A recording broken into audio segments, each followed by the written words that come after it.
माता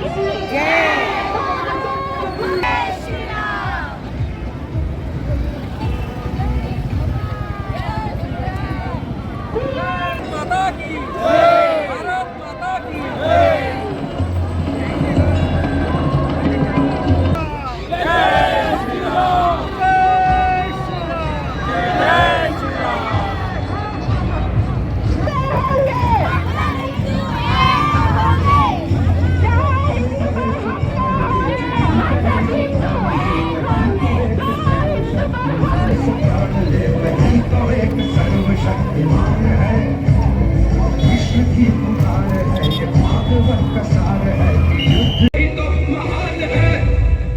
जीत की हवस नहीं, किसी पे कोई वश नहीं, क्या जिंदगी है ठोकरों को मार दो, मौत अंत है नहीं तो मौत से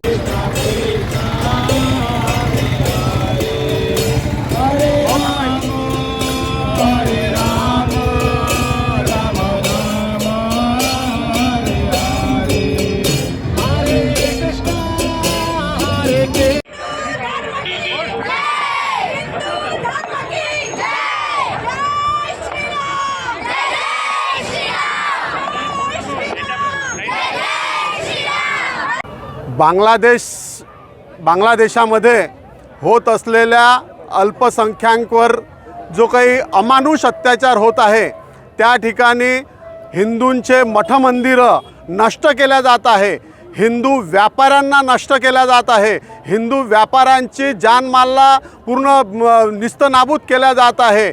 बांगलादेशातील सगळ्या साधू संतांना कत्लेआम सुरू आहे।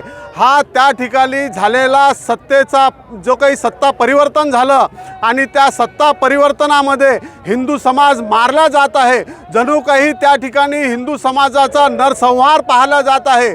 जी परिस्थिती 1947 साली देशाची फाळणी झाल्यानंतर सुरू होती, पाकिस्तानमध्ये ज्या प्रमाणात हिंदू समाजाला नष्ट केलं जात होतं, तीच परिस्थिती आज बांगलादेशामध्ये आहे। हा संपूर्ण निषेध बांगलादेशातल्या आजच्या असलेल्या सरकारचा निषेध होत आहे, कारण त्या ठिकाणी सरकारचं कुठलंही प्रोटेक्शन आमच्या हिंदू समाजाला नाही। म्हणून सकल हिंदू समाजाच्या वतीने आज यवतमाळ जिल्ह्याचा यवतमाळमध्ये भव्य दिव्य हा मोर्चा काढण्यात येत आहे। या मोर्चामध्ये सकल हिंदू समाजाचं हे आव्हान आहे भारत सरकारला की भारत सरकारने त्या ठिकाणी इंटरनॅशनल प्रेशर आणून हिंदू समाजाला प्रोटेक्शन द्यावं आणि हिंदू समाज जर सुरक्षित होत नसेल तर बांगलादेशातल्या त्या सरकारला आम्ही चेतावणी देतो की आज आम्ही रस्त्यावर जरी यवतमाळच्या असलो तर भविष्यामध्ये जर आमचा हिंदू समाजाला बांगलादेशातल्या हिंदू समाजाला गरज पडेल तर आम्ही सीमा पार करून सुद्धा सुरक्षा देण्यासाठी सदैव तत्पर राहू। जय श्रीराम, जय श्रीराम।